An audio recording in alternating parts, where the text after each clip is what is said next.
നമസ്കാരം. When someone does something wrong, don't forget all the things they did right.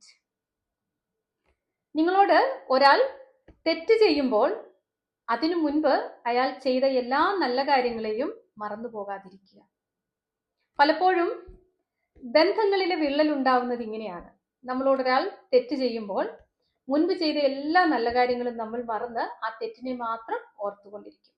ഒരാളോട് ദേഷ്യം തോന്നുമ്പോൾ അത് മാറ്റിയെടുക്കാൻ, ആ ബന്ധത്തെ പാച്ചപ്പ് ചെയ്യാനുള്ള ഏറ്റവും ഈസി ആയിട്ടുള്ള മാർഗമാണ് അദ്ദേഹം നിങ്ങൾക്ക് വേണ്ടി ചെയ്ത ഒരു 10 നല്ല കാര്യത്തെ ഓർക്കുക. ഡെഫിനറ്റ്ലി അവരോടുള്ള നിങ്ങളുടെ ദേഷ്യം അല്ലെങ്കിൽ ആറ്റിറ്റ്യൂഡ് ചേഞ്ച് ആവും. So celebrate your life and have A great day. Thank you.